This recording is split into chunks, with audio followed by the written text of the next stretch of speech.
Welcome in to the Jordy Culotta Show here on this holiday. Happy 420 to you out there, wherever you may be celebrating in or around the world. What a day. Around the world. It's been a good morning. It's going to be a great morning. We're going to talk some football today with Zachary head football coach David Brewerton. Coach Brewer will be here in 15 minutes. He'll be in early today as we'll talk to him about Eli Holstein, his quarterback, after a season under center for the youngster. What's the anticipation for one of the top arms in Louisiana when you talk about the future of that position? Eli Holstein's one of the names that all the college coaches are looking at. We'll talk to Coach Brewerton coming up here at 7:15 this morning. We will also have Hunt Palmer in the studio with us. Whether he likes it or not. He will be here at 7:30 this morning talking some LSU baseball. Landon Marceau, nationally recognized for his performance versus South Carolina. We'll get the latest from Hunt. We'll also ask Hunt what his thoughts were on the spring football game. Speaking of football in the spring, Frank Wilson has been a regular with us every Tuesday. He'll stop by and recap his season, where the Cowboys head for recruiting and some of the offseason news. They got some good news last week as two of their heavyweights, Cody Ogeron and Isaiah Chambers, taking advantage of a rule to come back for another season. So we'll ask Coach Wilson what it is, what he's looking forward to in the short off season as they're on LSU schedule next season, what that game can mean for the Pokes. Remember, every day here on the Jordy Culotta Show, we were driven and powered by Ghost Chevrolet. Stop in and see Lee, Nick, and the crew there in LaPlace, Louisiana. And our coffee is presented by Majestic Coffee every single day. And everybody we talk to on the phone line, that'll be Coach Wilson and Coach Brewerton, is brought to you by Metropolitan Health Group. The crew is here. Jack is back. Learned that Jack had a deadly jumper. Lethal. Wow. God, what a jump. really is. And it's got more rotation than, that's got that northeast rotation. The sound going through the net. What a total matchup nightmare in the rec center. Jack must be. He's got a long career. Katie vetted her dress at the house this morning before she stepped in. Well, we just wanted to make sure in the checklist. Everybody is talking about it, I'm sure. Okay. But we're all good. It has been a point of conversation before. Yeah. If they weren't, they are now. Now they are. Cool, and Lizzie. Here on a is a national holiday in the building. Yes. Lloyd, give us oh a shot yeah, of your pants, the holiday pants. These are along with the shoes. If you've ever seen Pineapple Express, these are the actual pants. Yeah, I had to find went through a couple of Backroads websites, but I got them for my birthday. So always have to celebrate with the pants. That's cool. Patrick Kimry has a great question. Has Kim been hired yet? She is not, Patrick. We're just as curious as you are.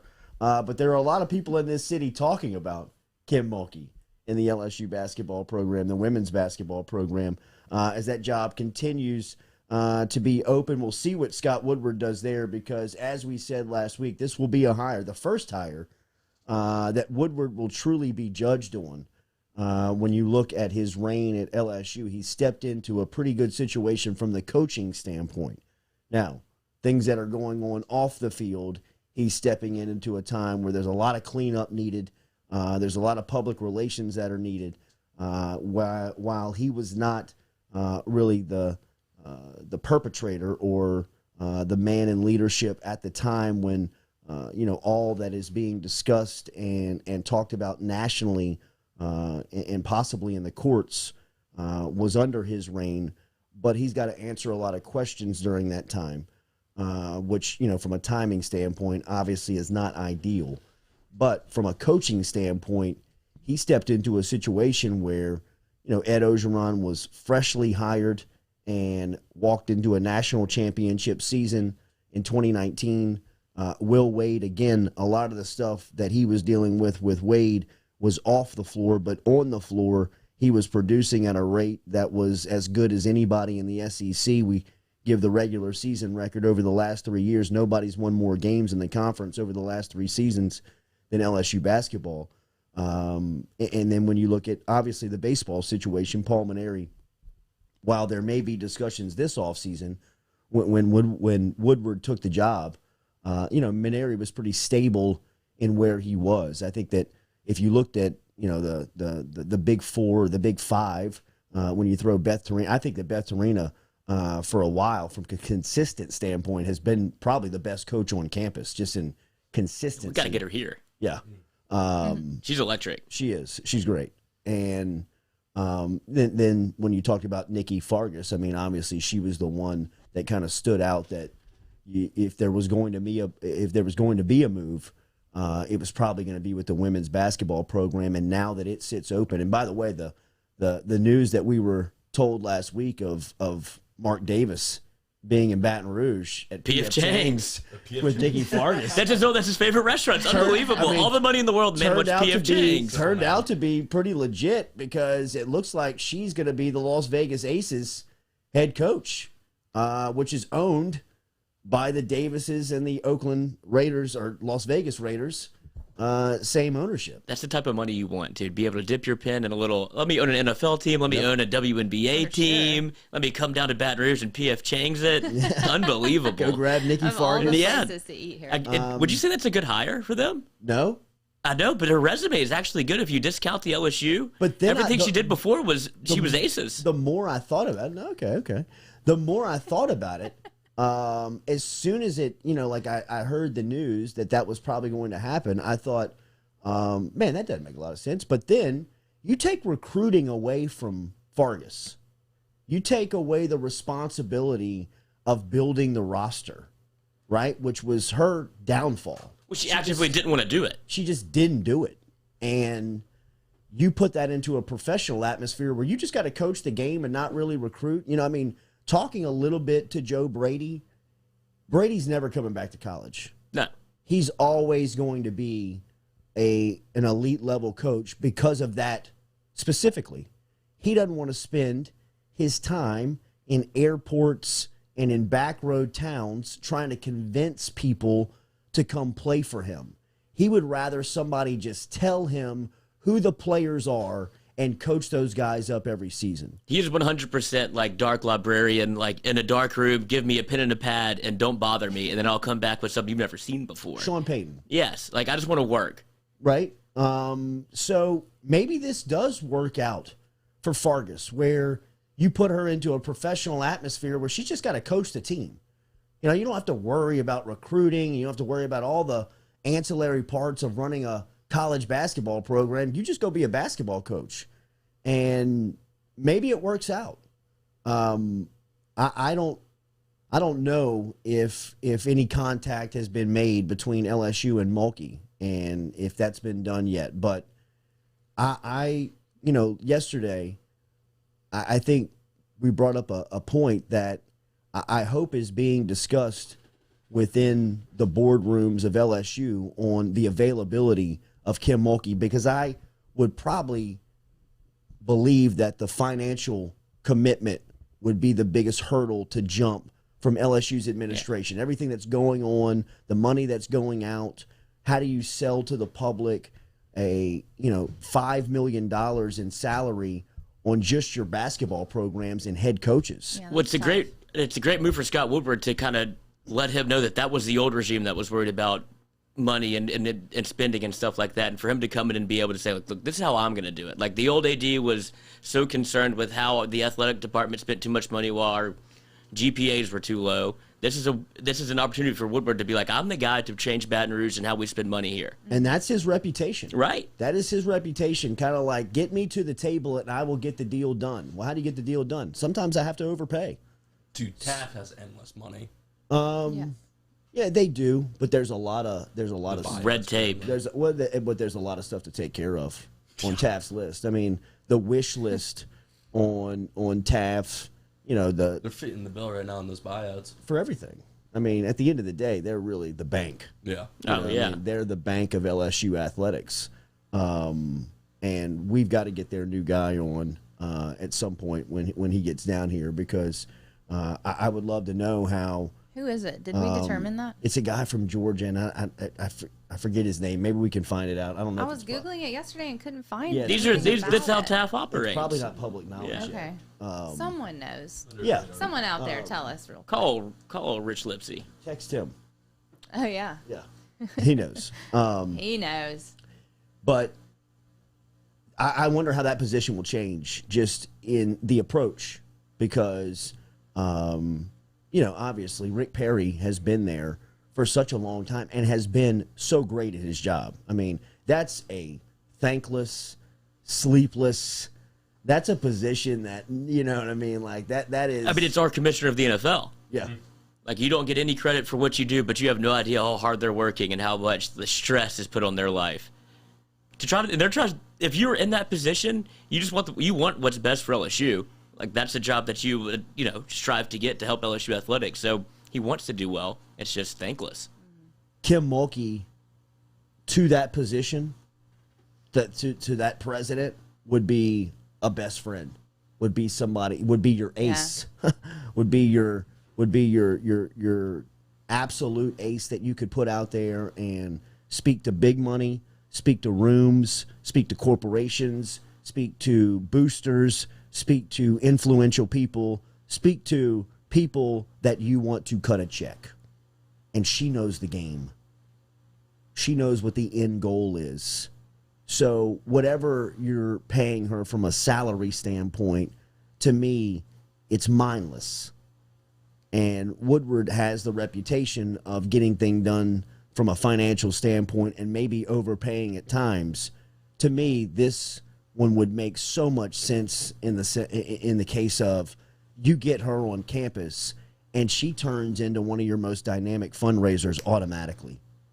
All the while restoring the pride and the competitive feeling to your basketball program. I mean, making the women's basketball program a true player on the scene again, both in recruiting and on the floor. Because right now, they're nothing but a feeding ground for big-time programs to come down here and either cherry-pick the roster or for teams in the conference just to run through. Mulkey brings you credibility both on the floor and off the floor immediately. I mean, as soon as she steps in, I've heard pushback. I've seen people in the public that we've brought the topic up, and for some people it's as easy as I see it. It's as clear as I see it. It's mindless. I mean, you've laid it all out. But really, and especially she came here. He deserves a cut. She came. Sure. I can't put more people in touch. Like, look here. I know. She wants to dance. Every day it's like more exciting and makes more sense. But the deciding factor was that she said she wanted to. Yeah. And like I said, if she's using this for leverage and she pulls more money out of Baylor, God bless her. What's the pushback? Then she'll like you even more. Too much money. Yeah. Money. That's it, though. Yeah. Money. How it just doesn't make sense from the financial. How are you kidding? Are you serious? I mean, for as unstable as it is, and they've gone through some rough times, they're still flush. I mean, the amount of money that they have over there is disgusting. And that when they flip back on the light switch to Tiger Stadium next year, with 100,000, and start packing people in there every weekend, that's $3 million a week. Yeah. The TV money too. I mean, just collecting merchandise sales, picking back up because you got people on campus. Buzz is back in the air. Things are starting to move. Money's starting to flow again. When the bank is sitting fat already. So, there may be some things that they have to jump over from a state standpoint that's tough for them. But I just think that this is absolutely a mindless hire and phone call, at least a phone call. I'm sorry. I was going to say, what percentage do you put that they've actually been in contact? If you had to put a number on it. 40%. Better than 20. 40% of this.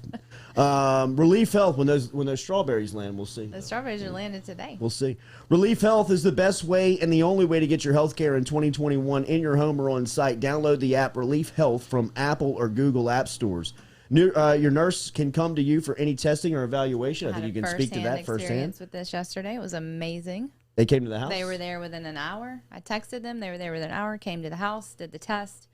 I mean, I never want to go to a doctor's office again. You probably won't because you had that experience and the results will come back today. Yeah. You can get you can download the app Relief Health from Apple, Google App Stores. Remember, they have the vaccine, the Moderna vaccine. Get in touch with Relief Health. Download the app. When we come back, we will talk to Zachary head football coach David Brewerton about the Broncos heading into a season which, like we said, full capacity on Saturday nights. It looks like it'll be full capacity on Friday nights. We'll talk to Coach Brew next here on the Jordy Culotta Show, presented by Go Chevrolet.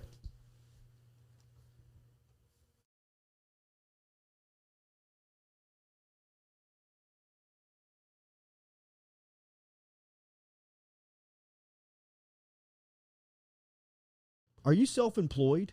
Then you need to learn about Angel Oak's Home Loans Bank Statement program that they're offering, which makes you eligible as a self-employed borrower to purchase or refinance a home without requiring a tax return. If you want to learn more, get in touch with me. Email me, jordy@jordyculotta.show.com, to learn about the bank statement loan program offered by Angel Oak. jordy@jordyculotta.show.com to learn more.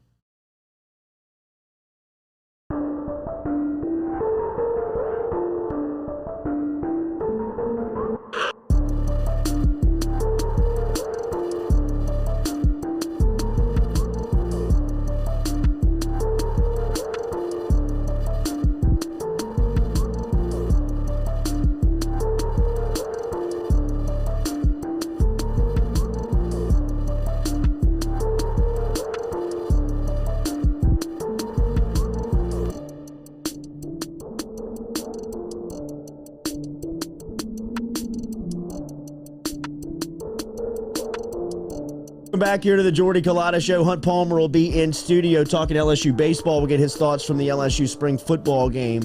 Always look forward to our next conversation. One of the heavyweights in our state as far as high school football is concerned. 3-time state champ since 2015, going into his 8th season leading the Zachary Broncos on another loaded roster, and maybe the best underclass quarterback in the state in Eli Holstein, and without a doubt the best unis in the state. Baby Blues, baby. And the Jordan brand, bro. Oh, man. What a I get. am a sucker for the Jordan brand, and then they come out with Send the some down Baby here. Blues. We got to get some Zachary gear for the set. We welcome in the man, Coach David Brewerton, here on the Jordy Culotta Show. Good morning, Coach Brew. How are you? I'm doing great, man. Thank you all for having me. Absolutely, man. Absolutely. Before we get into what your roster looks like, on Chris Hilton getting to campus here shortly, Eli Holstein in another season, your industry lost a legend over the weekend. My alma mater, Parkview Baptist, lost their most recognizable figure in their former head coach and athletics director, Kenny Guillotte, who directed the Eagles to 4 state titles, and I know who you knew so well. Can you talk about the legacy that Coach Guillotte leaves behind, and some of the relationship stories that you guys shared over the years? Sure.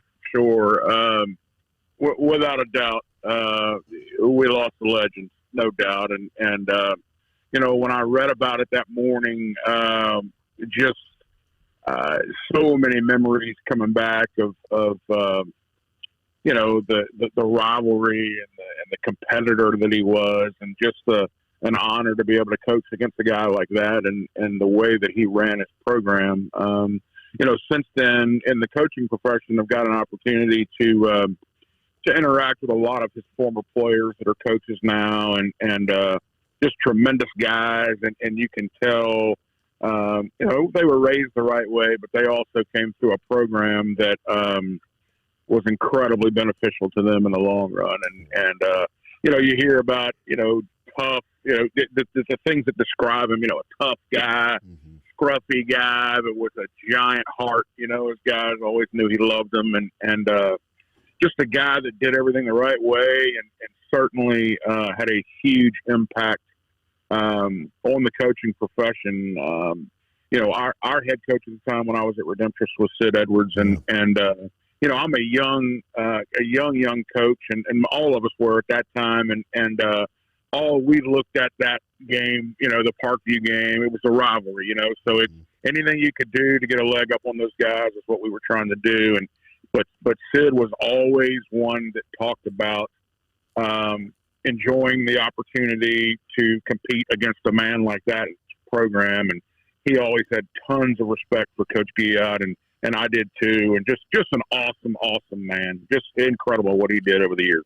So much history he brought to a conversation when you would just sit down and talk to him about the game, and he was a great leader. Can you take me to those early days of those Parkview Redemptress rivalry games, Coach? That Week 10 matchup for so many years in this city. I mean, the city would shut down and head to either Airline Highway or head to the Rock, and I mean, it was some of the greatest environments of early 2000 football in this city. Yeah, classic North Baton Rouge versus South Baton Rouge, right? I mean, it was.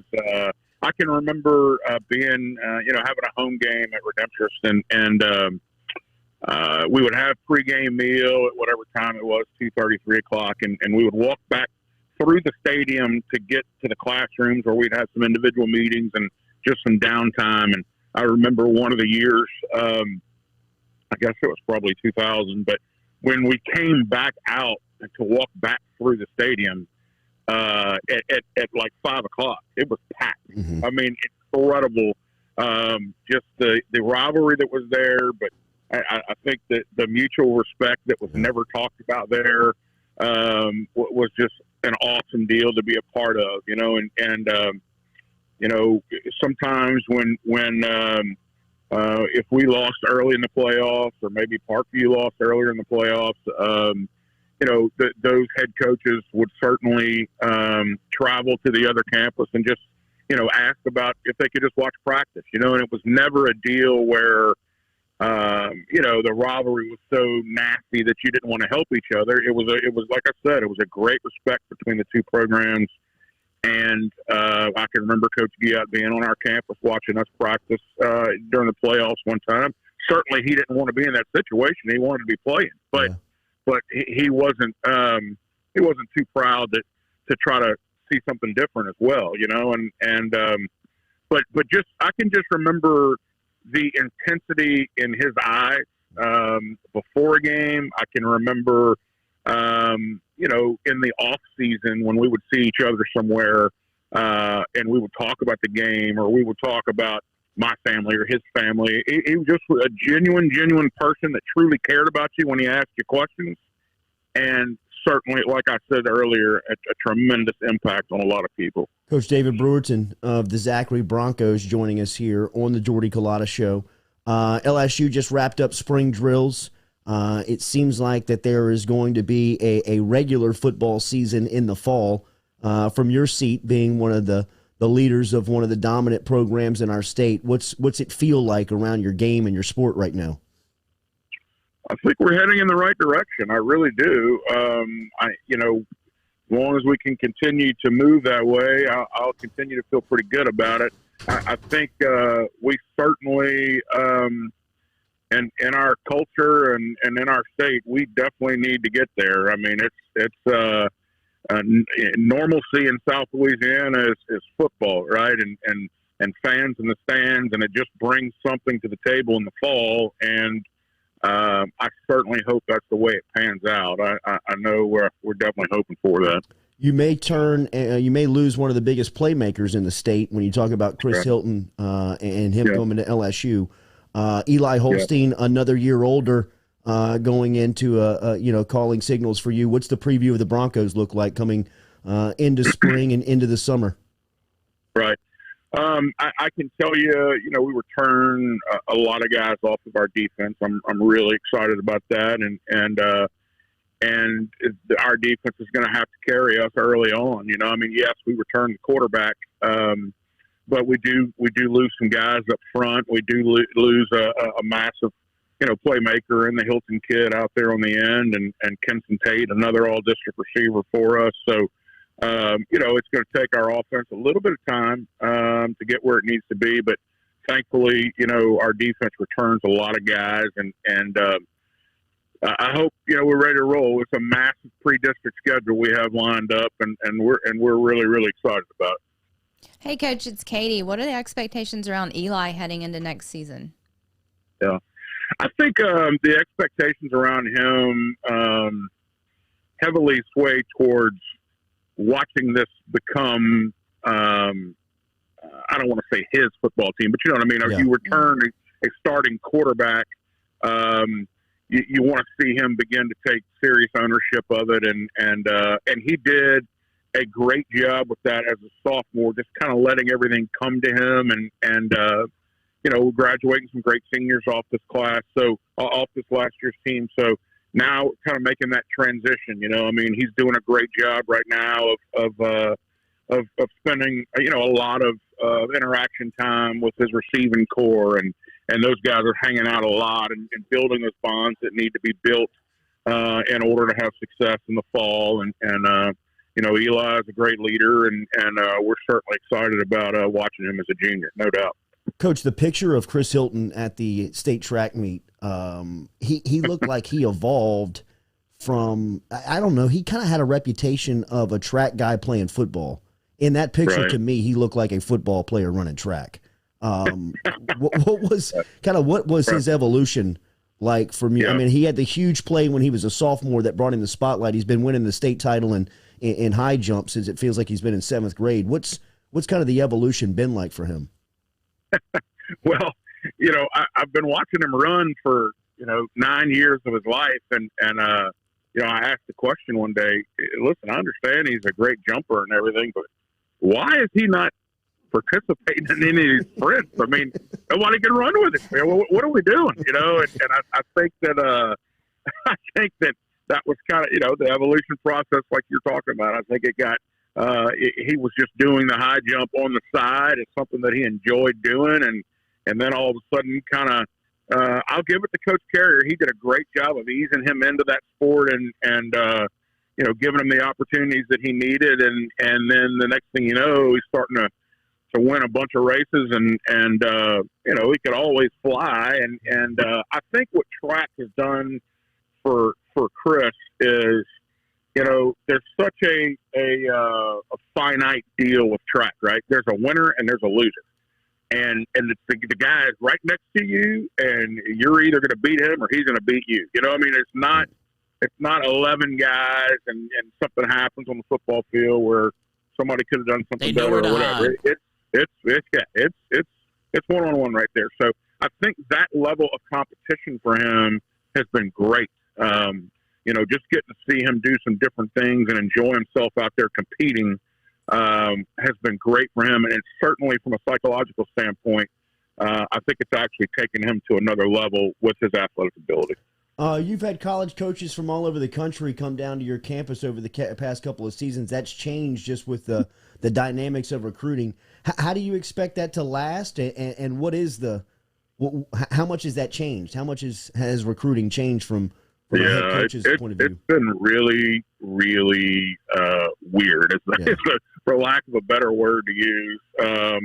I think that the recruiting now is much more about a kid's film, and instead of obviously seeing him in person, it's difficult, man. I think there's a lot of kids out there that are getting missed because of it, and those college coaches will tell you that. I was talking to the quarterbacks coach from Clemson yesterday, and he said, Coach, we haven't had a kid on our campus in over a calendar year. Wow. So that's what those kinds of places thrive on, right? I mean, they have these incredible facilities, and these kids come on their campus and they're blown away by it, and they're not having that right now. So. And I think the kids are missing out on that experience. I mean, the only one, obviously Hilton is a really, really high-level recruit for us, but you're talking about not going on any official visits. It's kind of a deal where you and your parents get in the car and go drive to a place that you want to check out, but you're not being welcomed on campus by the crew and being walked around and shown all it. It's just you're all on your own, right? And it's just been a really peculiar situation that I hope goes away quickly. I really do.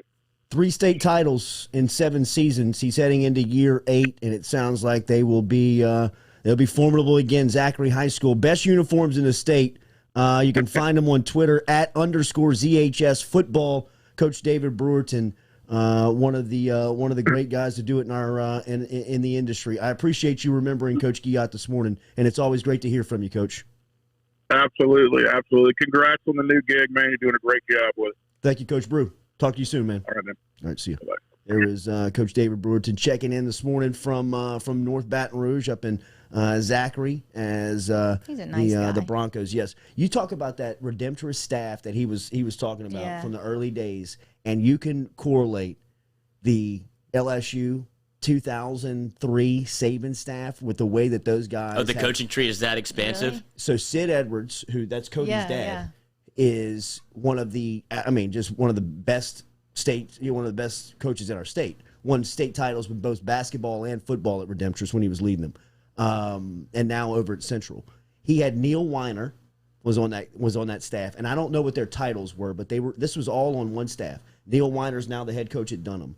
Guy Mastretta was on that staff. He's now the head coach at Dutchtown. David Brewerton was on that staff. He's now the head coach at Zachary. Chad Mahaffey was on that staff. He's now the head coach at Walker. Todd Black was on that staff, who's one of the great offensive coordinators in this in that industry. Great on radio too. Is great on radio. God, Was on that's that. so fascinating. He could have gone into coaching. He decided to go into sales and kind of do the media thing. I'm missing guys. Yeah, But I'm just saying all those guys were on that staff, and I'm missing people that were probably younger coming up. But you would go in there. I was a young media guy covering those Redemptorist Parkview games, and we'd show up to the stadium at like 4:00 in the afternoon because Sid would have Tony Seafood catering everything. cool. So in there. smart, too. All those coaches were in there just talking ball, and you could go sit on a couch in their coach's office at 5:00 in the afternoon on game day, and you could just hear Todd Black, Chad Mahaffey, Neil. Yeah, I mean, it was Chalk almost talking? like a frat house. Yeah. It was almost like they'd never leave. It was just they were in there talking ball the whole time. Everything was centered around football. All their conversations were centered around scheme. Like a player would walk in and he would walk out. Coach, you know what I was thinking we could do with him? We should probably stand him up on third downs, or maybe it was all Follow me to the back. Follow me to the back. Yeah. I mean, it was a great just little think tank of football, and now you see those guys and the success that they're having. So I like the UDL. I'm telling you, bro. I'm telling you. Look around. Look around. Look around, brother. Daily, we're brought to you by Falaya. Is Hunt here? Is Hunt here? I know that Hunt was coming. Jack left. Where did Jack go? I don't know where Jack went, but Could we have the next vomiter on the show? Oh God, no. It would be the third. it Fourth. was very sudden. It was. What happens in this room? and, yeah. Remember over at Falaya, if you're looking to sell your house this spring, you're thinking about trying for sale by owner, then you need to check out Falaya's listing plans as they start at only $399. Sell your house by yourself. Save thousands with Falaya. For more information, visit Falaya.com or download the Falaya app today. Get in touch with Barrett Blondo. Our friend over there he is changing it up in real estate. 939-6153. 225 area code 939-6153. Let's see if Hunt is here at the UDL. We'll get him inside the studio next. Nope. Hey. He is. Here he comes. All right, Hunter. All right.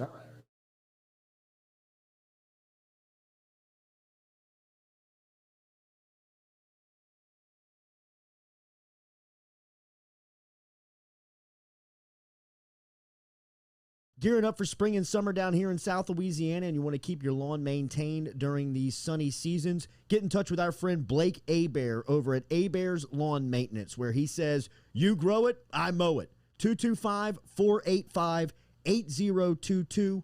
225-485-8022 is where you can find Abear's Lawn and Maintenance, the official lawn and maintenance company of the undisclosed location.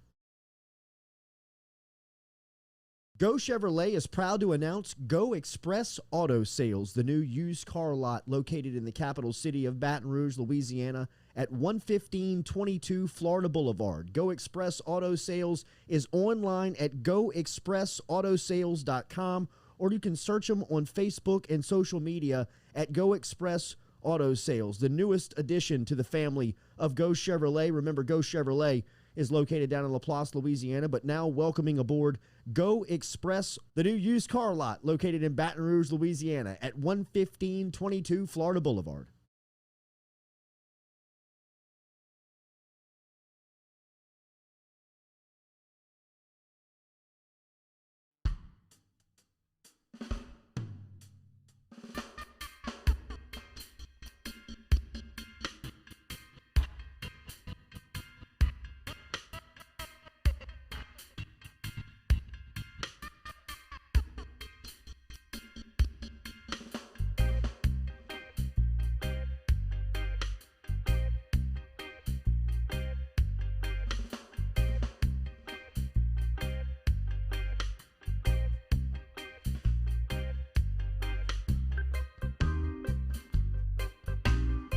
Here to the Jordy Culotta Show.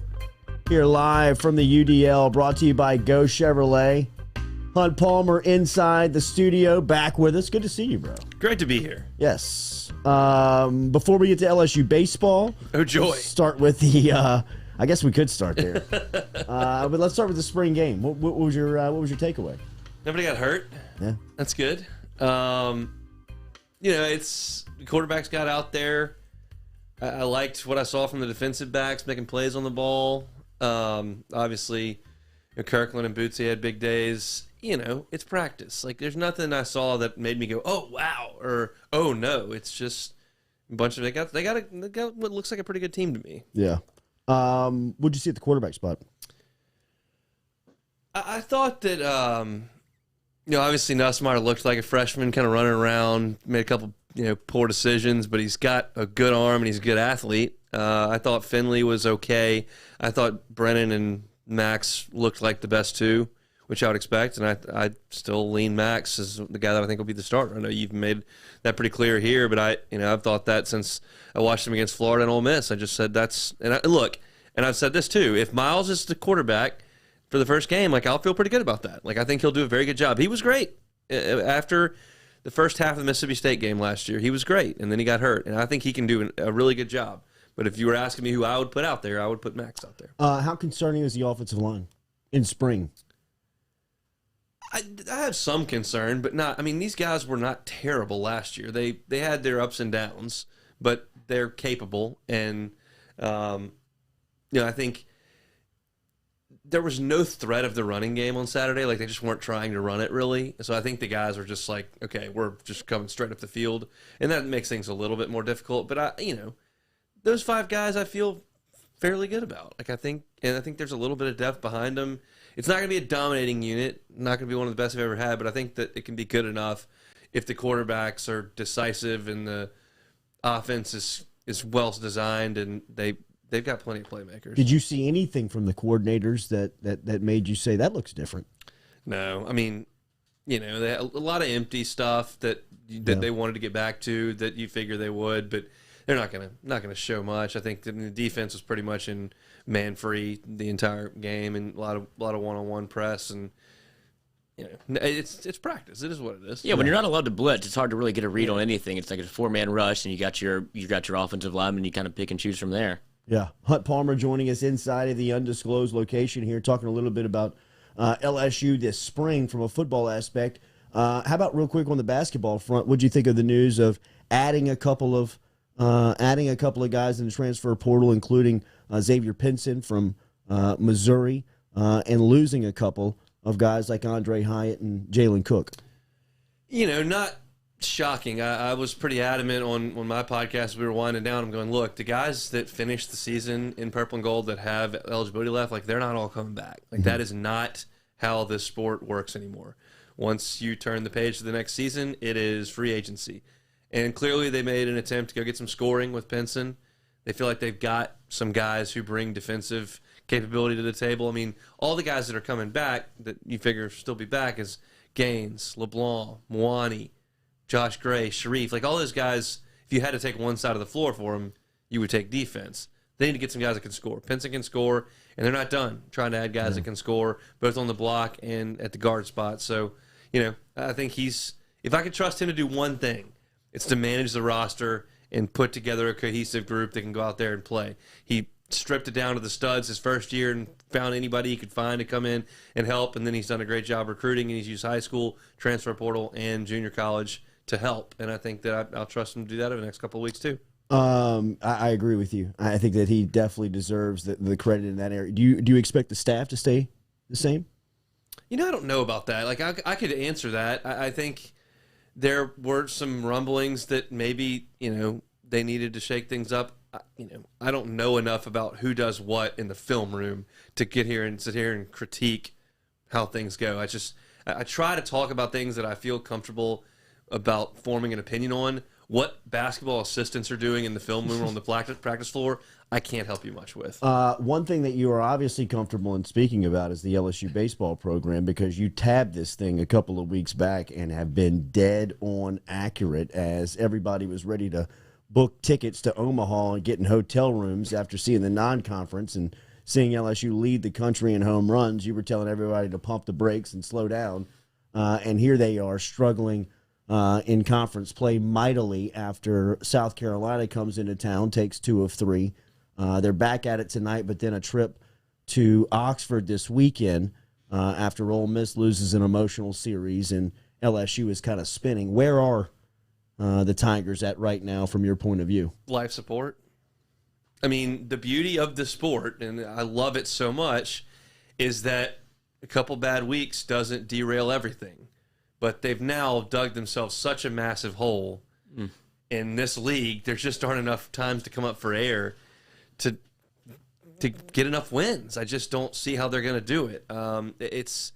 They've gotten kind of the double whammy where they're not a great team. They're not even a good team, and they're not catching breaks. I mean, the game that got resumed in Knoxville, you're 1 strike away. If the dude just hits a missile right to the right fielder or swings through a 94-mile-an-hour fastball, you win the game. Instead, he rips a triple down in the right field corner, and you lose the game. And South Carolina just comes out in the 7th inning on Saturday and rolls over a couple balls or pops one up. But no, they hit 3 straight rockets for hits to take the lead and beat you in game 2. You know, they just, I mean, you could sit here and say, yeah, your pitchers aren't good enough to get the outs. But plenty of guys have hit rockets on bad pitches for outs. They're not catching breaks, and they're not good enough. And so now you've got one of your top pitchers out. You hadn't been able to fill that spot in the rotation. Those guys are getting absolutely waylaid when you're done with Labus and Marceau.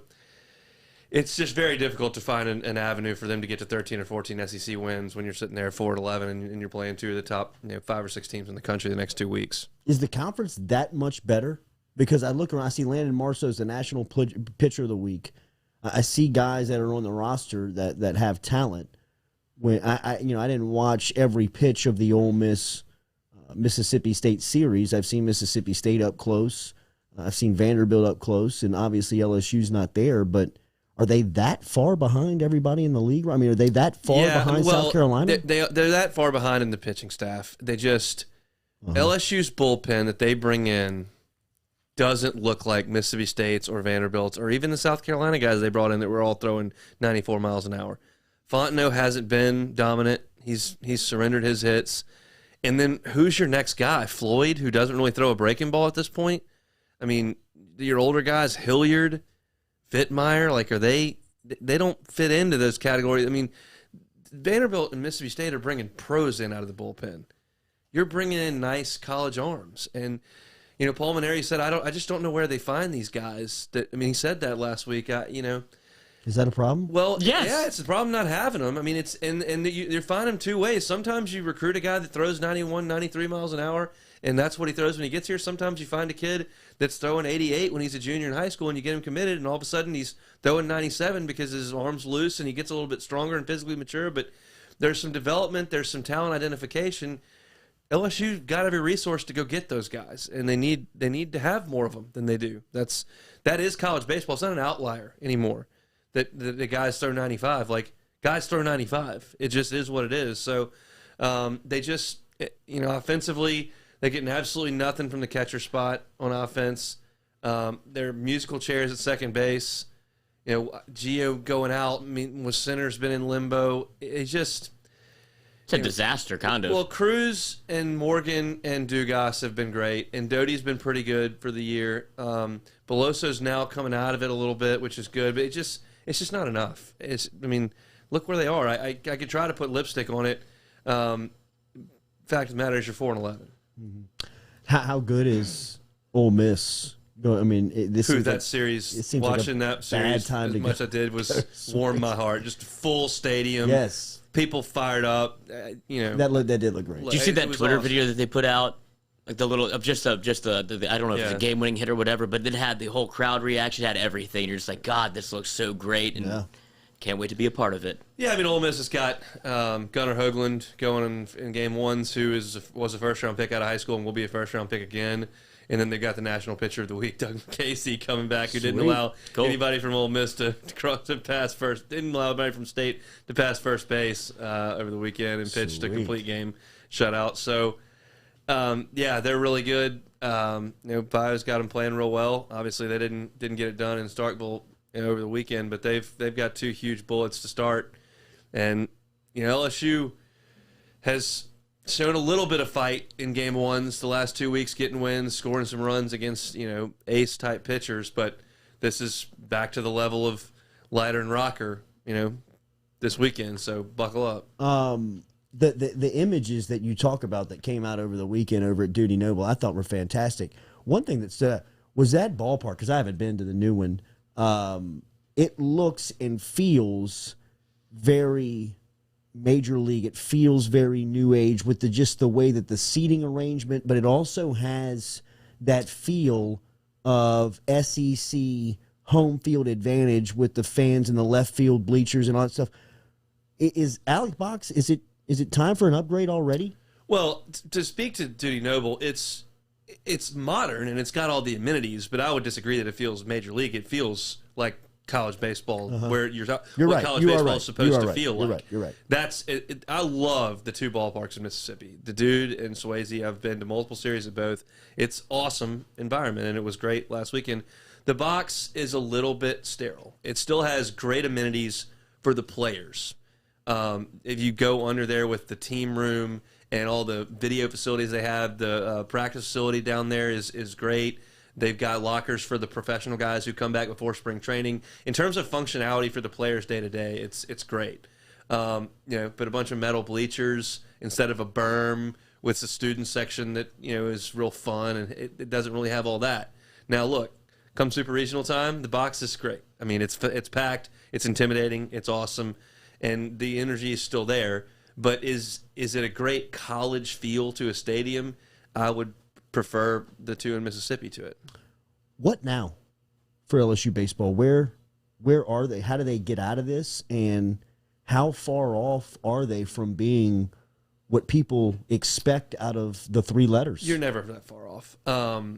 You can go sign 2 classes and the whole roster's turned over and you're there. But what do you say? Him saying, where do you find these guys, make you a little disconcerting about the future? Well, I mean, I don't know how they do all that. I mean, I know that Nolan is the recruiting coordinator, and I know that he's got some really good freshmen in his class. I mean, so the key, what do? You go recruit and you go to Oxford and you try to win a couple ball games. Like, I mean, I know that the entirety of the noise on the internet, on Twitter, wherever, is just fire the coach, fire the coach, fire the coach. I think everyone's well aware. I'm never going to get on any of this stuff and say fire the coach. I get a check from LSU. It's not my spot. Paul Mainieri's done a great job. This team is not good enough. The last 2 teams before this were not good enough.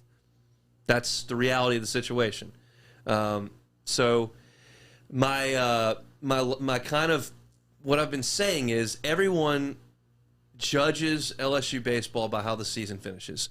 When Mainieri puts together a national seed team that goes up to Omaha in 2013 and goes 0-2, everyone says, well, they failed. Can't win in Omaha. They didn't care about the body of the season. They just cared about how it ended. So my thought is, well, what if they find a way to get to 13-17, which would mean they'd have to go 9-7 over the last, well, 9-6 over the last 15. That's difficult to come up with it. But what they do that, and they get in the tournament, and they go out there and they throw Levis in game 1 and win, and then Marceau throws a shutout in game 2, and they get in the driver's seat of the regional. Like, that's the beauty of college baseball. Let's judge it off what it says at the end. Right now, to me, though, the team's not good enough. The program's not good enough. Good stuff, man. You have a podcast you're doing on baseball, or you nothing on wrapped up? baseball. Yeah. Nothing until That hoops feels next year. wrong. That's good to say. You're missing a void. That feels Look, wrong. Going November to March every Yes. morning and getting up doing a podcast before work is. I feel like I told you that 100 It's times funny. when you told me that you were Well, going look, to do a I'd podcast. had We shared that second floor studio quite a bit. I'd had too many pops when I agreed to do that with me. So it's, I could get Howie's as a sponsor. It's 3 years later. Here we are. That's right. Good to see you, man. Thank All you. right, Hunt Palmer checking in here on the Jordy Culotta Show with his tidbits on the latest on LSU. We'll come back and set you up for Frank Wilson. He'll be here at 8 a.m., and we'll get set for the second hour here. As remember, daily we are brought to you by Elevate Treatment and Legacy Center. Elevate Treatment and Legacy Center is right here in Baton Rouge, helping patients who are battling drug and alcohol addiction. Their goal is to help you, guide you in your steps towards recovery and achieving and maintaining sobriety. They're online at elevatetreatment.com. That's ELEV, the number 8treatment.com. ELEVA, the number 8 treatment.com. We'll be back and close out hour 1. Are you self-employed? Then you need to learn about Angel Oak's Home Loans Bank Statement program that they're offering, which makes you eligible as a self-employed borrower to purchase or refinance a home without requiring a tax return. If you want to learn more, get in touch with me. Email me, Jordy at jordyculotta.show.com, to learn about the bank statement loan program offered by Angel Oak. Jordy at jordyculotta.show.com to learn more. Go Chevrolet is proud to announce Go Express Auto Sales, the new used car lot located in the capital city of Baton Rouge, Louisiana, at 11522 Florida Boulevard. Go Express Auto Sales is online at goexpressautosales.com, or you can search them on Facebook and social media at Go Express Auto Sales, the newest addition to the family of Go Chevrolet. Remember, Go Chevrolet is located down in Laplace, Louisiana, but now welcoming aboard Go Express, the new used car lot located in Baton Rouge, Louisiana at 11522 Florida Boulevard. Relief Health, the only way to get your health care in 2021. In your home or on site, Relief is changing how health care is delivered to you. No more doctor's offices, no more waiting rooms. Download the app today, Relief Health, from the Apple or Google app stores. You can get connected to a local doctor in your community or just order a test directly without talking to a doctor. Their COVID tests are live, and right now they have the Moderna vaccine. Online at reliefhealth.com or download the app from your Apple or Google app stores now. Relief Health, changing the way that healthcare is brought to you in 2021.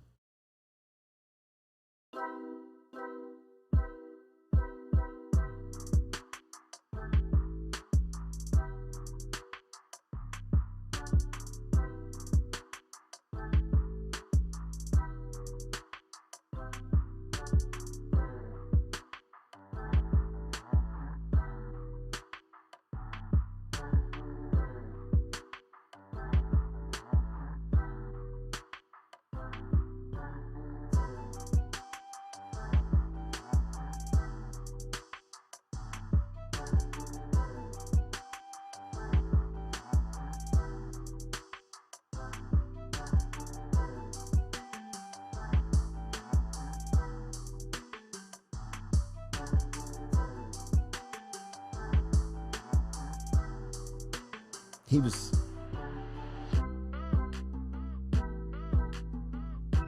Welcome back here to the Jordy Culotta Show. I've been late, so I tried to be early that time, you know? Go Chevrolet. Never on time.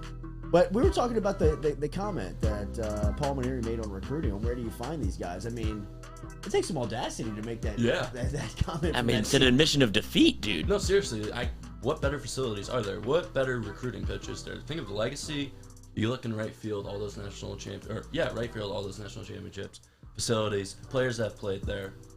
Where you get those guys? It's that to me is what I was talking about a couple of weeks back, because I thought that Roy Williams has had the best outgoing press conference after making his decision that I've seen from a coach, by just recognizing, you know what, I'm not the guy anymore. Yeah, you got to realize it's time. I've been here for 18 years. I've tried, you know what I mean? I've had a good run. I've won a couple of national championships, speaking from Roy Williams' point of view. But the transfer portal, the way that things are recruited, the way that the day-to-day activities are around the game, it's not my speed anymore. And Maneri has that feel to him. And I think comments like that, even though he's being honest, I think it shows on just kind of the interest level, maybe, or how times have changed in front of his face on the game. Especially when you're getting a pretty penny of a paycheck and you say that's your job. I mean, where are these guys coming from? Well, they're coming from the same places that Georgia and Vanderbilt and Florida and Mississippi State and Ole Miss are finding them. And that's my concern, is that like almost the defeatist attitude about where LSU is right now. It's like we're going into these series almost expecting to get swept. You know, we used to be the sweeper, not the sweepy dude. Yeah. Like, and now it's changed to where like, well, let's try to get one. It's like, that's not LSU baseball at all, and not the way I grew up watching it. Yeah, no, it's not. It's definitely got a different feel to it, and that's why I think that the personnel debate is not going to it's not going to fly. I mean, it's just not going to fly because you've got every resource, you've got every opportunity, and I mean, you've got the letters. I mean, you can recruit the brand. I mean, baseball, for as popular as it's become in the last decade, LSU is still one of the recognizable heavyweights in the sport, and you've got to recruit towards that, and it's very much concerning. Is it very much a USC football feel now? Like when they had the Reggie Bush, Lindell White, the dynasty kind of role, and now like you still recognize the letters in the uniform when they play football, but you're not scared of them anymore. No, it's definitely it has a feel of kind of the old guy at the bar. Ooh, for sure, man. I mean, it's a terrifying thing to see in the mirror. It absolutely is, 100%. Get the hell out of here. It's just Jock Cormery Hunt was 1,000% correct about the box. The architecture is interesting, but it's completely sterile. Vishal Vasanji, of course, our friend over at Relief Health, says youth baseball has changed. It's not the high schools anymore. It's travel ball circuit, and you have to play that game. The youth baseball game is a scary scenario. I can't tell you how fired up I am. That little Jay's he's just not interested. We were talking about that, yeah. Here's Frank Wilson. Let's take this one as we link up with the McNeese head football coach, Coach Frank Wilson, every Tuesday here on the Jordy Culotta Show. Good morning, man. How are you? Good morning, guys. I'm doing great. How about you, Jordy? Doing great. So the off season begins truly for you, and you got great news last week as you had some upperclassmen buy in and decide the culture that's being built in Lake Charles right now that they want another season with it. You arguably get your best offensive and defensive player back for another season. What's that mean for the momentum of the off season?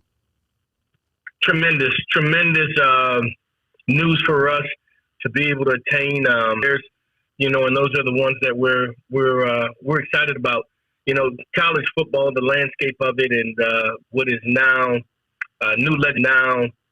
new legislation with this deal called one-time transfer rule that lets student athletes transfer. And we touched on it earlier, Jordy, and then it came out this past weekend on Friday, should I say, that allows student athletes to transfer without penalty across the board, interconference, FCS to FBS, FBS to FCS. It doesn't matter. They can one-time transfer rule without penalty if they're in good academic standing. And so the free agency saga continues for student athletes, and for some, it's a fair legislation that gives opportunity, and for others, you just worry because if they get into a competition deal, or if coach began to give constructive criticism, for some, unfortunately, it is taken as, I'm out of here. How dare you not let me be targeted 3 more times, or I'm not the starter, or I have to come off the bench, or I have to share time. Those are reasons that I want to transfer. And they're able to do so without even a conversation with their head coach, with their administration. They just go into the portal and decide to leave. So it's rough. And so for us, recruiting starts at home. And so we took last week, as we concluded our season, and met with every upperclassman and have them reaffirm. We committed to them and to paying for their master's degree, or paying for the back end of their senior year, as well as job placement and opportunity, that we could afford them to the best of our ability with our networking prowess. And they committed to coming back and play another year and chasing this Southland Conference championship, this FCS championship, which is our goal for this upcoming fall. It is not if, it is when championships will be starting to be delivered under Frank Wilson, as he is leading the McNeese football program into the future after a quirky spring season, now heading into the the offseason. We mentioned Isaiah Chambers and him coming back. He was recognized as one of the top defensive players in FCS, as he was a finalist for the Buck Buchanan Award, which is presented to the National Defensive Player of the Year in college football's D1 subdivision. Can you just talk about the season that the Houston transfer had, and what type of recognition he brings to you guys on the trail? Yeah, not only up for the top defensive player, he's up for the National Player of the Year as well, the overall top player in FCS football. And so I thought we did a great job, and had a relationship, knew of Isaiah way back when we were at UTSA, and courted him, recruited him. He initially committed and went to TCU before going to Houston. And, you establish those relationships, and they come full circle. And it came full circle. We're very fortunate to be able to get him. The irony is, Jordy, guys like Isaiah, guys like some of our other top players, Josh Matthews from Dunham by way of Louisiana Tech, Masri Mapu, another inside guy for us from Lafayette, and guys from other places all over the country. They come to a place like McNeese, and they realize this is it. This is the spot. It allows me to put forth my best body of work, that I'm in a nurturing environment that will allow me to blossom, that I'll finish strong academically, and my best football is ahead of me. I have a platform and an opportunity to go showcase all that I am. And so we're glad that we can be that for so many of these student athletes who are looking for opportunity. And so we, and the ones that are here who's never tested the waters and never been out to those places, for them to recognize, the grass isn't always greener on the other side. Every school have their goods and bads. There's no perfect school. There's no perfect situation. You make the best of your opportunity, and you go and you compete. You compete at a very high level. And so we're fortunate to have him. That's great individual recognition for him, but the reality is great recognition for our university as well, to have such a fine student athlete that has earned his degree and will finish up this summer with his master's degree as well. We've heard about Coach Ogeron speaking of the advantage of playing in-state schools as the state university at LSU, and the opportunity for guys to come in and to play in Death Valley. You guys are on the schedule in the fall to visit Baton Rouge, a place that you know so well. What's that game like for you guys, as you have a chance to look out and see it on the roster down the line? What does it mean to you guys? We've heard what it means to LSU. How about from your point of view? It's a huge deal for us. You always want to go out and you want to prepare. You want to put yourself in position to be the best that you can be. In order to be the best, you got to go and play the best. And LSU is the best that we have to offer in our state. And so we're going to go and we're going to compete to the best of our ability. We're very fortunate. We're very grateful for the opportunity to go into Tiger Stadium and compete against the Tigers. It's unique because on Saturdays in Lake Charles, not only Coach Ogeron, but some of the staff who are mutual friends of ours, of mine, of our staff, who have coached some of our players, who have been around us our entire life. We share our lives with one another, and they're here on Saturdays supporting us, and vice versa. We're there. Corey Raymond's son is a receiver here. Coach Ogeron's son is the quarterback here, and other relatives, Adam Henry's nephews on the team. And so there's a lot of connections. Manny Michel's little cousin on the team. Wow. And so it's just one big happy family. My relationship with Mickey Joseph and all the rest of those guys there, it's a beautiful one. And for that one Saturday, we'll get a chance and we'll go compete against one another, and we'll have fun doing so. We look forward to the opportunity of being on that national stage with such a prominent program, and it'll be fun. It'll be fun for the McNeese Cowboys to have that opportunity. Where are you in your hiring in bringing in your next guys? I know that last time we talked, there was a huge emphasis on the strength program and what you were going to do defensively, but you were going to make sure and take your time and vet the process the correct way. Yeah, and so we started that process. We've interviewed 3 guys thus far. It's a huge hire. As I alluded to in our last conversation, just because that person commands so much of your team, and the responsibility of getting us bigger, faster, stronger in this offseason, which is a critical one for our football team to be able to sustain, to go through the wherewithal of a season. And so hopefully by the end of this week, we'll be done with it. Hopefully by the end of the day, we'll be done with our defensive coordinator's position. Coach, how difficult was this year when you bring everything into the scope of having coronavirus, natural disasters, and then playing in the spring? Like, what do you take from this year that you can take into next year? It seems like we can almost take on anything, it seems like. Yeah. And you say those 2 pieces, and then I mentioned this to Jordy a couple of weeks ago, and the third piece being our APR sanction. That's right. That limited us to practice days. So we had a 3-prong stinger, if you will, there. And so we put those things behind us. Now we get to practice a full practice week.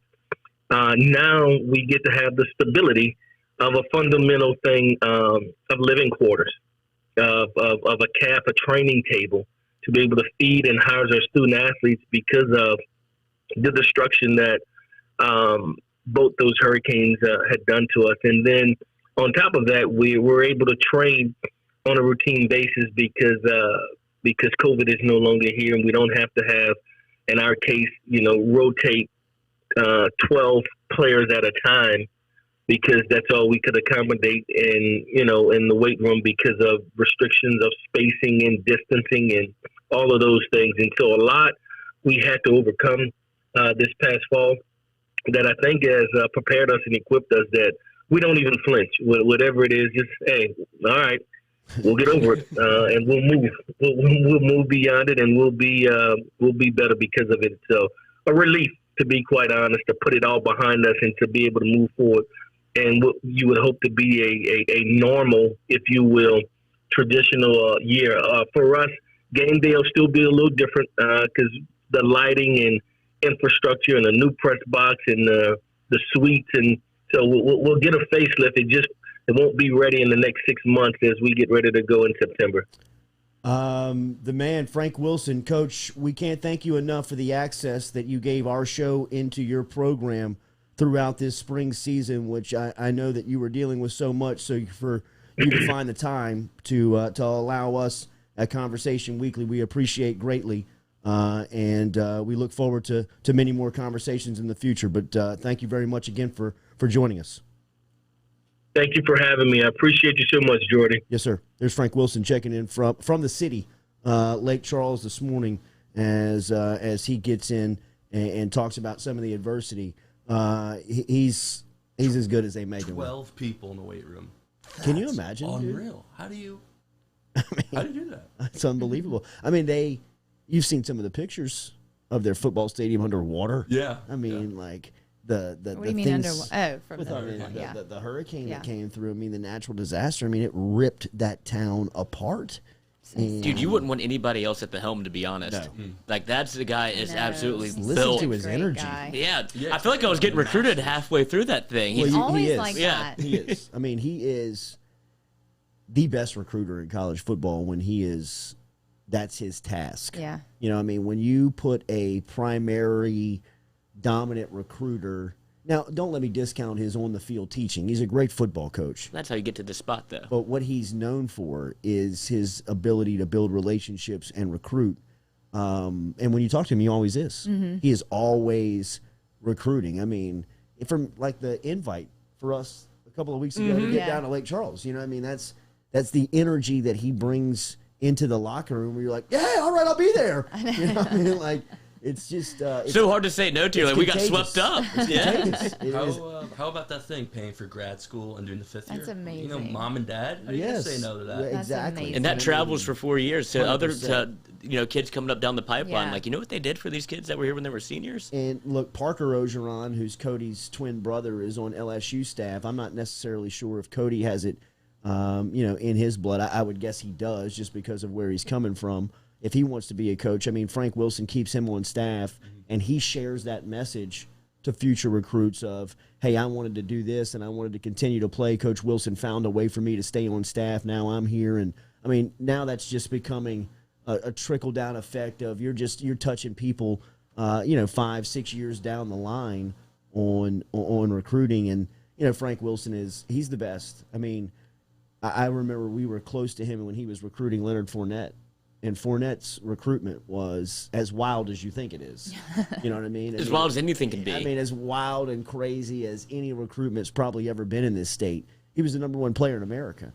But there was a sense and a calm to Frank Wilson that entire time because anytime you would ask him, where are you and Leonard?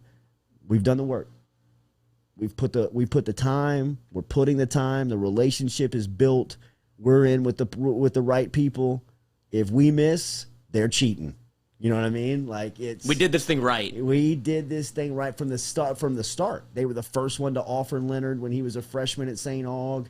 Frank Wilson knew his uncle, had played with his uncle back in the day. They were tight. That's cool. I mean, didn't it know was That young energy. yes, Goes and a at the long time, way. man. I mean, Wilson's story is book worthy. I'm telling you, you could write a book on Wilson and how he came up.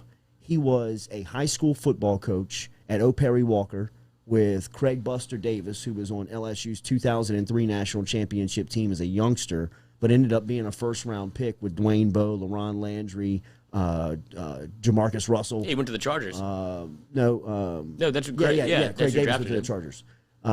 And Frank Wilson brought stability back to that program, and the city of New Orleans hired him to be the athletics director of the public schools.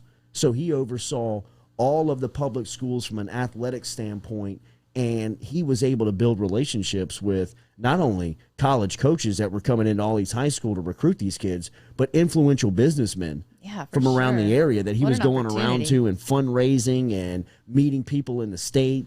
And, he's got this smile, he's got this energy, he's got this handshake that when he walks into a room, he owns it. Yeah. I mean, he's my height. He's 5'9", but he stands 6'8". Oh, gosh. We're going to get everybody started again on the height You know what thing. I mean? But, he just is this larger-than-life Presence. figure and presence to the room where you're drawn to him. And, it's always a goal for guys in the industry, in the coaching industry, to run their own program and to be a head coach. But if you could build a dream staff, if you could build, this staff that Redemptorist staff. Yeah, exactly. The Redemptorist, the LSU 03 staff. Frank Wilson would be my primary recruiter. He would be the recruiting coordinator. Just because that's what he is. That's what he does. That's The state is loaded with some great college coaches. yes, it is. It is. But more loaded with high school football talent that all those college coaches are trying to get a piece of. And I'm just telling you that Rohan's son, Micah Davey, who I'm working out with at Traction every day, that's going to McNeese, how he got out of the SEC. People around LSU told me that they asked him to be a preferred walk-on. Okay, but schools like Mississippi State, Missouri, Tennessee, some of the more trying to be competitive or trying to build inroads into Louisiana, this cat going to Lake Charles is a pro. Oh, I just looked him up. Micah Davey, Well, think about it. Rohan's son, a linebacker at a University high, 6'2", for 240. whatever reason, has gone under the radar on big recruiting services or big recruiting schools and is heading to McNeese. And I've been working out with him for the last week with Clay Moffitt and just watching those guys move. I'm like, Clay, how is this cat not playing in the SEC? COVID. And there you go. Probably.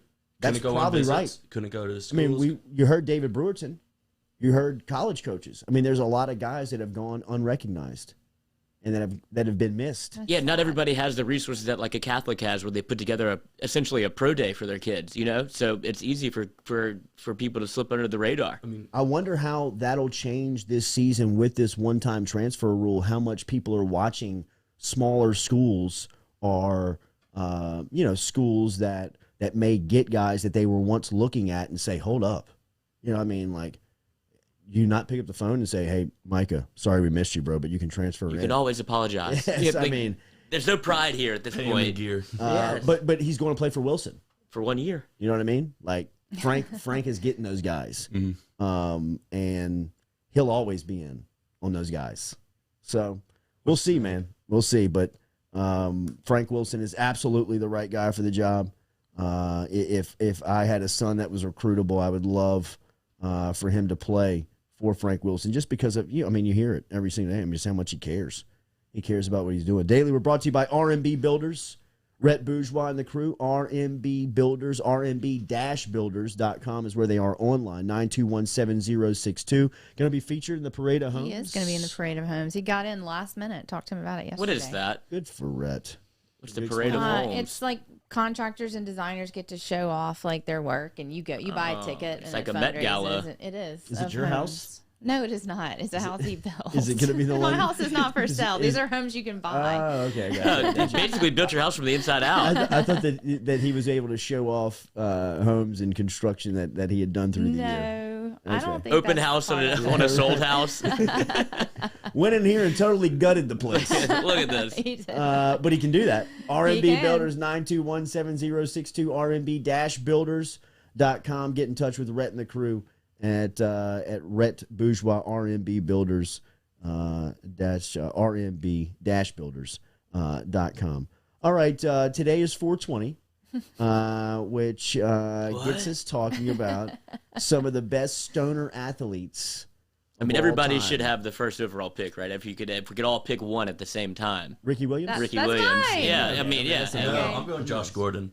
Oh, Gordon that's a is a great good pick player. too. Josh It's a Gordon. good play. I mean, that's a good play. I would say that off the board, a sneaky number one pick could be Randy Moss. Yes, Yeah, if you've he's seen on the there. what is it? What wasn't a 30 for 30? It was 30 for It was a 30. 30 wasn't for it? 30, yeah. Smoking blunts at the hash. Smoking, yeah. Yeah. Bro, we ain't worried about this. He just What about like the burning. most scandalous Burning. though? Michael Phelps would be the most scandalous stoner athlete of all Yes. time. What was 'Cause that, the that bong? bong hit. That's Yeah, like the the bong bong. hit heard Dude, around the world. if you could have any set of lungs to be a pothead, it would absolutely be swimmer's lungs. Be a swimmer. Yes. Be a swimmer. Poor No Michael shot, Phelps. I don't say poor Michael Yeah, Phelps. The because man's he doing caught just a lot of fine. flack for that. He did. though. That's that was dumb. There was a big stigma around marijuana at the time, and he's like, well, "Let me just go Yeah. win 8 gold medals, and I bet y'all will forgive me." Some other stoner athletes that popped to mind. One back in the day, Rasheed Wallace. Yes. Rasheed, Bong don't lie. Rasheed Wallace. Bong don't lie. Rasheed Wallace, to me, is one of my favorite. For you baseball out there, Tim Lincecum, Yes, gotta be. the old flow? San Francisco Okay, Giants yeah. with the flow, and was pitching in San Francisco. Oh, And he- what era was that? When was that? 2010. He was on Okay. Ontario's Well- World Oh, really? Championship team. Well, he made it very well known after they won the World Series. He was like, "I hope y'all are drinking something, putting something in the air, smoking something like on Yeah. live mic for Fox." They're like, "All right, Tim, we get it." Like, Jesus, Bill Walton. with 100%. Yeah. I think I think there's a little more. he Bill might have Walton- transcended marijuana. Bill Walton would probably be the generation above us number one pick. Yes, That's probably their Ricky Williams. yes. I mean, Walton speaks openly about it and calling ESPN college basketball. I mean, like, young fella, maybe take a hit from the bong. Man needs to calm down a little bit. I think he's almost to the point where he's probably transcended marijuana. He's on like a different metaphysical plane with mushrooms and Sure. good lord knows DMT, whatever he's on. Michael Vick. Oh, Yeah, I wouldn't. for sure. Yeah. I wouldn't know. 100%. I don't know that for sure. Yeah. Oh, dude, one we're definitely missing is the namesake, Rohan Marley. Is that Oh, Bob's yeah. son? Bob's it is son Bob's played for son. Miami. Bob had a couple of kids that played for Miami. Oh, really? Yeah, he had a cornerback come through there a couple of years ago. That was a pretty good cornerback. Warren Sapp. Gotta be. I mean, Sapp was he was pulled over. How about this story for your athletes? Got to be the friend. Always got to have the friend with you. Got pulled over 2 years into his NFL career, 1997. Had a quarter bag of marijuana in his car. Turned out the weed was in a backpack belonging to one of Sapp's friends that the judge cleared Sapp of any Fall guy. wrongdoing after course. Warren said it was my friend's backpack, Judge. I had no idea that the weed was even in there. And if he would have brought it out, I would have told him to stop smoking it because Get out I'm the a car. professional athlete and I can't be rolling with people What a like good you. friend man. he had, though. Yes, to take the he fall did. for that. He did. You take this fall, and I'm going to pay you. Take Rusty this fall. Leger said Daryl Strawberry. Strawberry for sure. I mean, Strawberry and He had Doc some- Gooden, they were on some tougher drugs than weed. Daryl Strawberry had a little bit of more of the upper variety for Mr. Strawberry. Yes. He also said honey badger too soon. Which Oh, I was honey going to say, badger. I don't think it's too soon to say No, I that, don't think it's right? I don't think it's too soon. I mean, that came to mind for sure. I don't think it's too soon. And I mean, look, whether or not he likes it or not, I mean, this is going to be a stigma that will always be attached to him. He has defeated it better than any athlete of all time. But I mean, he was the most dominant player in college football and got thrown out of school for weed. Now that's more on LSU than it is on Tyrann Mathieu, in my opinion. The success story in life that has worked out for Mathieu is monumental. It's a great really story. is. It's a great story. It's a great story. But the balls it takes to throw Tyrann Mathieu out of school for smoking weed. Yeah. How long do you think that meeting was? Oh, not long enough. Yeah, obviously not. Not long yeah. enough. Because there is no way, if I'm the head coach or the athletics director, that I'm leaving that meeting with any other conclusion than he's staying. And he's winning the Heisman. And he's suspended a couple of games, maybe. It's a shame. But we're First- not first throwing half. him out of school, Right? right? Didn't even go to school in the first place. Guys, are y'all hearing yourselves? I mean, which, by the way, it cost him.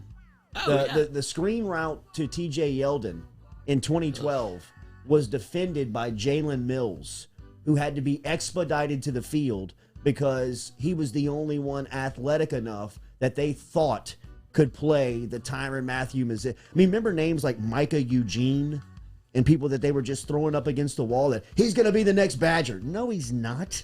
The next Badger doesn't exist. Well, Jalen Mills, a rookie, a freshman out of Dallas, can come in and play. All right, maybe. I mean, he turned out to be a pro and a really good player, but he should have been on the field as a freshman trying to defend that screen route to T.J. Yeldon. I mean, if Matthew's in that position, it's a pick six. I hate to play coulda, shoulda, woulda. I mean, but just put Mathieu on that 2012 team, and that 2011 team that played for a natty might win it a year later after they have a quarterback in Mettenberger. And who knows what Mathieu, what type of impact he can make on the game a year later. To throw him out, man, it was... Short-sighted at best. It Oh, my was. God. And like Randy Lanois points out, he's a kid. He's a kid. Yeah. I mean, for as much structure as you have on a college campus and as much resources as you have to try and rehabilitate somebody from something like marijuana, by God, I mean, for God's sakes, save this kid. You know what I mean? He is, for as much as you talk about the budgets, money, and how much money you make off of football, we're going to take this piece off of the football team? Let's not be belligerent here. But, it's gone. It's over. It's over. It's over. It's over. They're going to look back at I'll that. add one more athlete. J.R. Smith. J.R. Oh, Smith without is a doubt. a great one. J.R. Smith. Chris Webber. Yeah. Chris I mean, you Webber. see what Chris Webber's got going on the side right now? Running a pot company. Yeah, I mean, that's the way. Sean Kemp. Hemp store in Seattle. Nice. I mean, so many plays on names with athletes. Yes.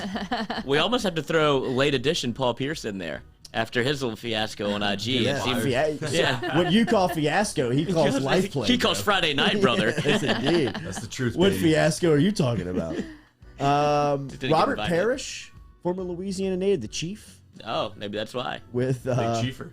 Yes. the Boston Celtics. Doc LS, D. Doc Ellis, Arnold Schwarzenegger, Yeah, he's one. for sure. Yeah. I mean, And he's the reason it's legal in California. yeah. When one of his first orders of business was like decriminalizing an ounce. Yeah.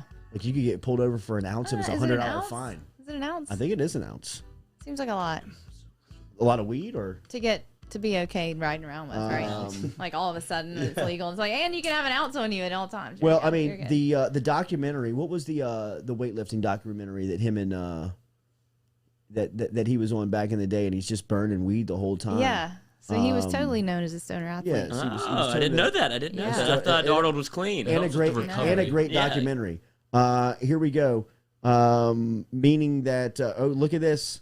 And while serving as California's governor, he reduced the charge for carrying an ounce or less of marijuana to an infraction rather than a misdemeanor, meaning people found with that amount would only face a $100 fine. I didn't even know there was such a thing as an infraction. I thought it was just a misdemeanor. I mean, he did That's that like in the 2012.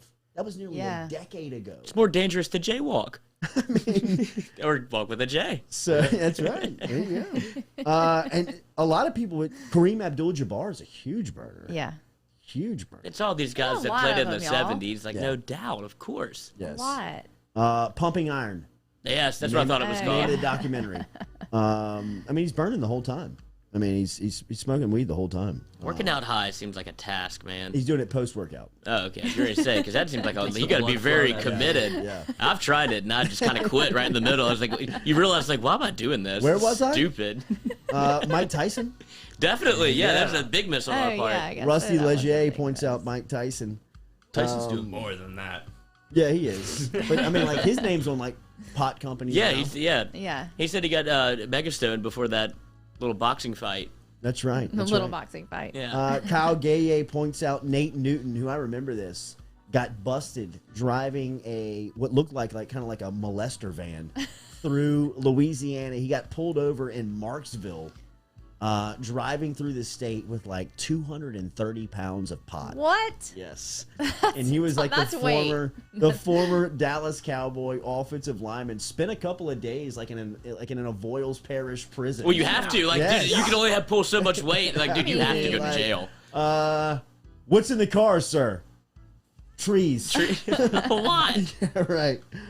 That's insane. So, hopefully you enjoy this holiday. What kind of movies you got? Those are some of the athletes. Stoner like top movies. stoner movies. Yeah, there's so Dazed and bad. I mean, Confused. Well, Dazed Days and and Dazed and Confused would be Confused. everyone's number one. We should have like workshopped and done like a power This ranking is the or whatever. end. Have y'all ever seen This Is the End? Yes. James Franco, Yeah, Seth yeah, Rogen. yeah. That is like one of the best ones. Like it is the weirdest. Have you watched it, Jordy? Yes. It's so weird. I want to say it was on a couple of weeks ago. It's always on. Super Troopers. Dude, Super Troopers. Super Okay, Troopers. I love Think that about movie. And if they don't have to actually have an ending, it might be the funniest movie of all time. But they have to they realize they have to wrap it up at some point. Like, well, we have to have something. There has to be a plot. But the first hour of that movie is unbelievably funny because it's everything that you would hope like Harmless Policeman did. Like, can you see that license translation? Meow. Jake Paul. Jake Paul. I mean, he must be a burner. No, Yeah, I I guess. don't know where I am on the Paul Like, train. I don't either. I don't either. I believe can't that figure guy that out. guy out. I tell you what, He though. can box. Dude, that's the one thing.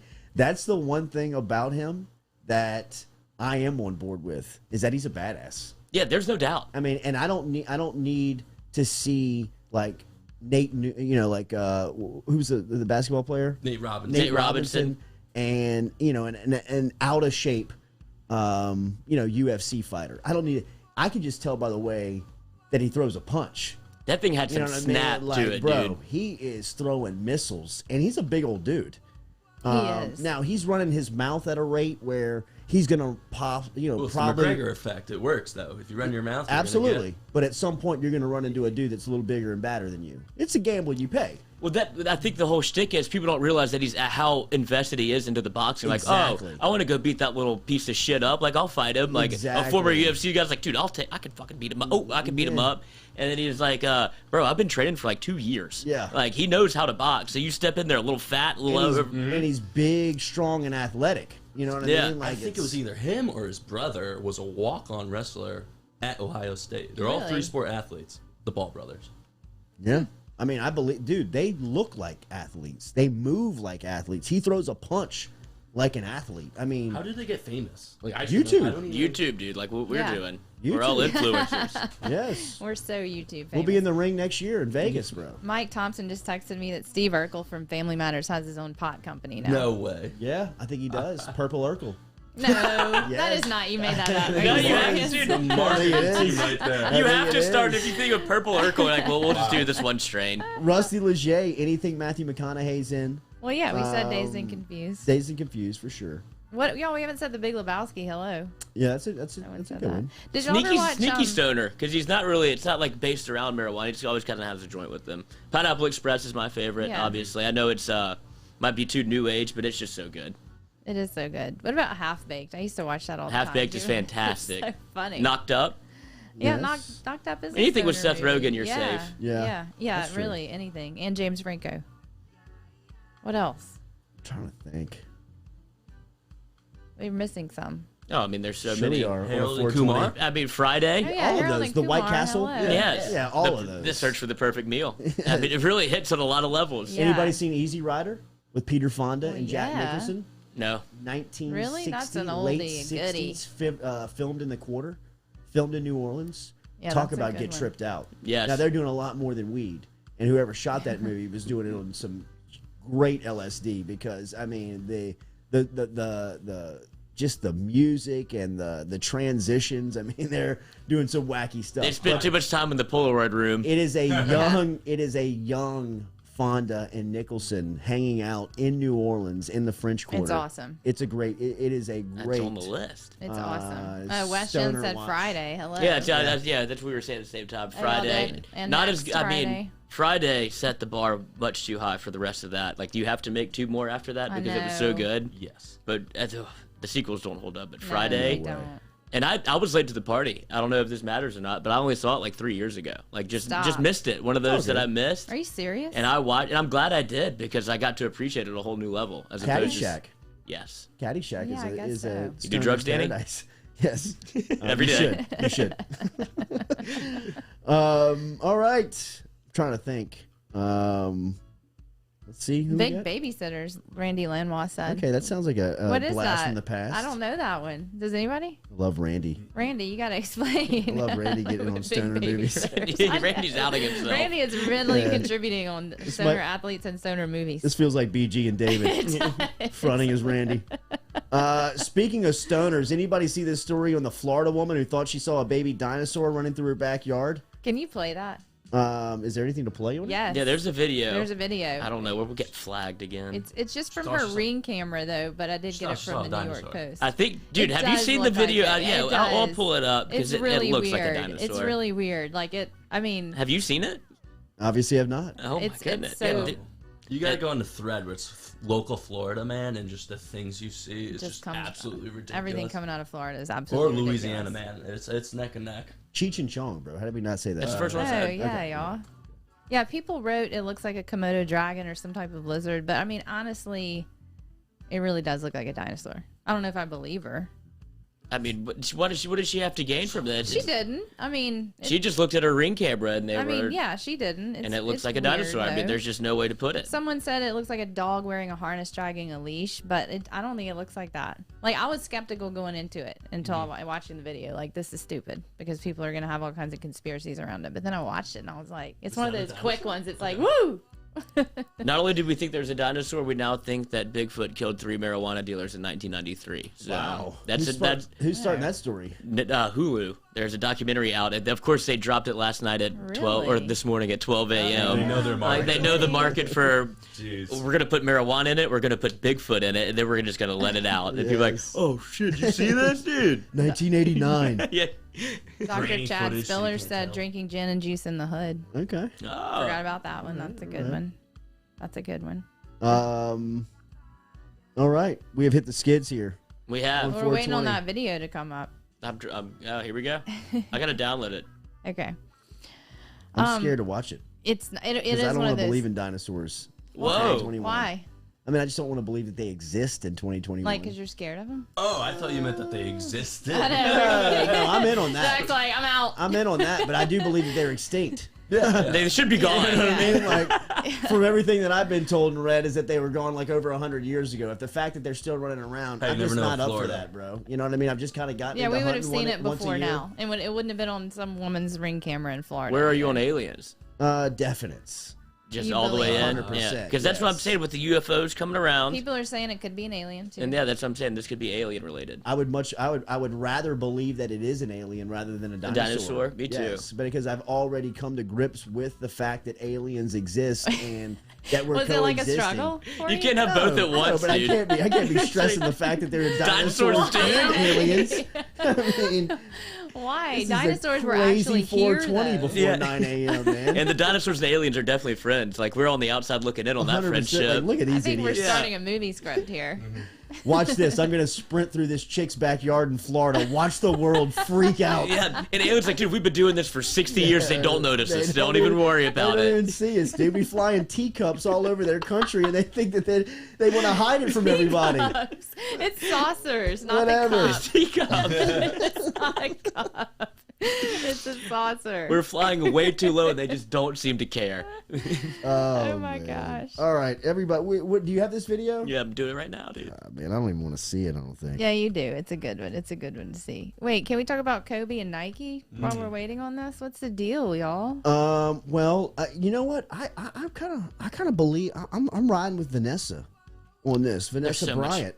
money to be made. There is, and come to find out, which I golly, man, Kobe was meeting with a couple of manufacturers and a couple of creative designers on possibly creating a Mamba only product, like just kind of Like doing Jordan? his, Like doing through his Nike? own thing. No, Oh, no, okay. outside of Nike, because everybody's been celebrating Kobe's last game here lately because it was 5 years ago that he had 60 on his way out, scoring his last regular season or finishing up his final game as a Laker was 5 years ago. That night or around that time, Nike signed him to a 5-year extension post-playing career.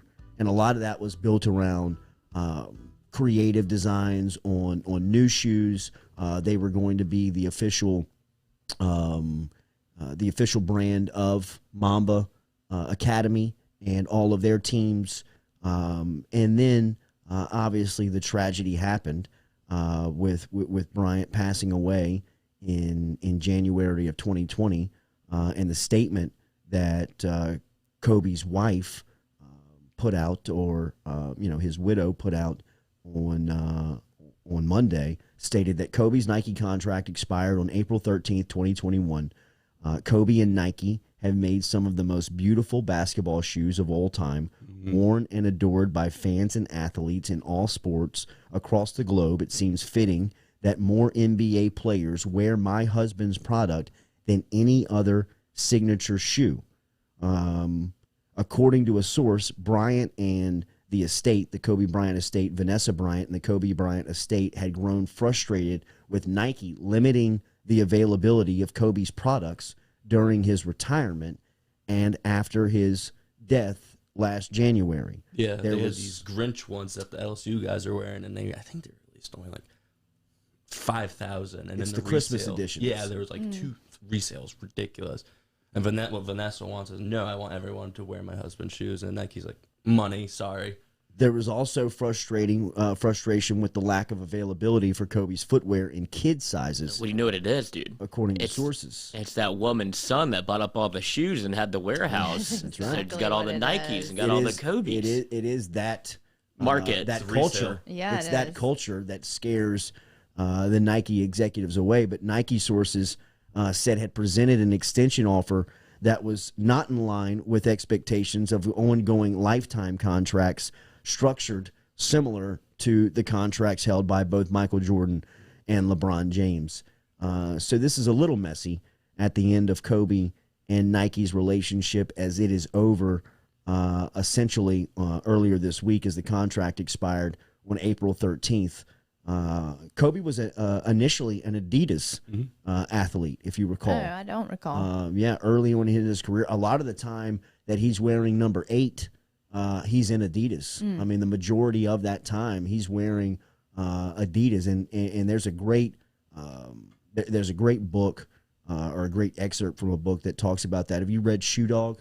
I have not. The Phil Knight story about building I've Nike. heard it's one of the best books. It's a to read. great book, and it goes into recruiting a lot of these guys, a lot of these, these legendary Bo Jackson, Yeah. to Tony Hawk, to Michael Jordan, to LeBron James.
above Katie's head, where Glenn Davis is in Sports Illustrated featured. That is against Texas in the Elite Eight game, and they featured his shoes, Big Baby. That's when I was on LSU's, and hopefully the statute of limitations is passed, but we weren't doing anything illegal. But I was getting Tasman, Glenn, Daryl Mitchell, all these guys, those original L.A. Laker Nike Huaraches that Kobe was wearing during that same time, and that's them. Is that right Mr. now. Sneakerhead himself in that photo? PJ Tucker? That is PJ Tucker. That is He's PJ Tucker. He's trying to start his own little shoe thing with Nike. Yeah. But that's it. We struggling over there? No, it's just very sensitive. I'm glad you asked me to do it, though. Yeah. He looks really glad that you asked him to do I feel like I'm a substitute teacher, and like they It just is dropped like the that. projector in my lap. Like, okay, y'all ready for Sunlight class? thing. But I still to this day, and the football cleat that came along with that. Huarache cleat. Is our audio out? it. It's back. It's back. Okay. A lot of going on. It doesn't like it. The Huarache cleat that Ryan Perrilloux would wear every game as an LSU football player, still to this day, in my opinion, is the finest LSU cleat that they've ever worn in a football game. In fact, Greg Stringfellow, who is the longtime equipment manager at LSU, I mean, his office is almost like a shrine. Yeah. It's almost like a museum, his office in the equipment room. He only has one pair of cleats that are displayed in his office. Now, think about this. Stringfellow has access to every cleat that And an the LSU VaporMax football cleat, player has ever worn. He's got the initial Jeff Boss cleats from 1994 that he could go back and get if he wanted. He's got the high top purple and gold Nike Huarache cleat that the 2007 national championship team wore in the Superdome versus Tulane when they broke out those specialty uniforms. To me, that is the best looking LSU football cleat, and the best basketball shoe that was ever made was, or the best looking shoe was that Nike Huarache shoe that Kobe wore 04, 05, 06, and then that LSU basketball team in 06 was wearing a very similar shoe that I was. I mean, you want to talk about a 420 project, bro. You want to talk about, I mean, because you could design, Deep dive. you could design those shoes. Oh yeah, Nike ID. And You could go to yeah. Nike ID, and we were a Nike school at the time, so we had access to, like, you could get. It was almost like if you went to Nike ID, it was almost like it was like a less of a product. Like it was a little bit more like it wasn't as sturdy of a shoe.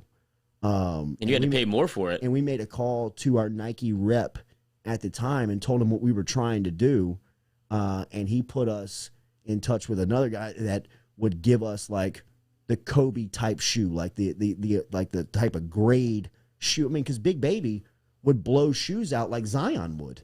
You know what I mean? Like he would have soles of the shoe completely come detached of the shoe because of the way he would just cut, run, just Power. beat the shoe up. I mean, look at that move right there. I mean, you know, like look at his there's a shot of him just walking down the floor. Look at his shoes. I mean, you know, it looks, and it was just so we were talking about Kobe and the Nike relationship coming to an end, which is, you know, kind of crazy because it's been a long time. Let's get back to that dino video. I do have it. Yeah, let's do it.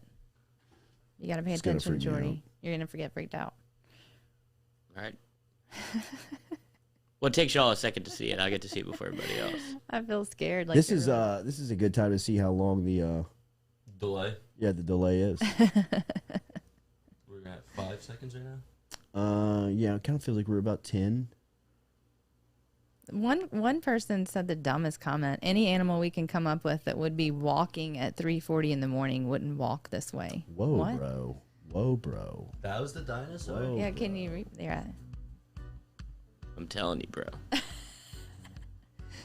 I don't know. Play it again. That's what makes the news headlines. That made the news that's headlines. what we're taking and calling a dinosaur. Yeah. I mean, I what would have said like a kangaroo before I Kangaroo. said dinosaur. In Florida, I mean, I guess you could also say dinosaur in Florida, but like kangaroo. I don't know anything else that moves like that. It's got 2 feet. It It's is got a its weird hands type up of here. It's mood. got a kind of weird head. It does have a weird head. I don't know. And then someone else like said, well, it could be a lizard because it has 2 front legs. A lizard? But don't lizards have front legs? Like I mean, that's that's a a weird huge comment. lizard. That's what I'm saying, dude. It's up for the interpretation of what this thing was, and that not only its shape but the speed at which it's moving. I'm going kangaroo. Kangaroo. I'm going kangaroo. That for is sure. the most random sure. thing to go with, though. Outside of dinosaur. Well, yeah, I know. Dinosaurs seems but- more plausible. I mean, outside of a triceratops. It's know. an alien. Jack, show him that jumper before we get out of here. You got your 250 going to Harper's tomorrow, but I couldn't get over Jack's jumper yesterday in the He's in got the that, driveway. dude. He's got.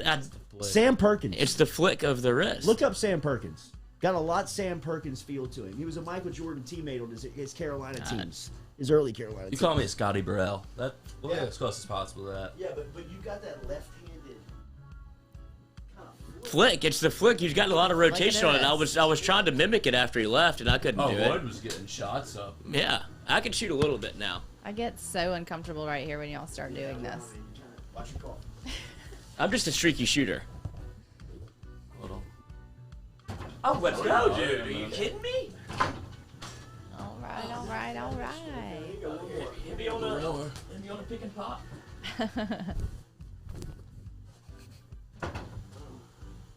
Oh, all right. Yeah, Jordy's the most Okay. talented one in here today. That's right. I think you were copying my shot. I was. He was looking at the ring camera yesterday. I hadn't slept yet. All right, enjoy your 420.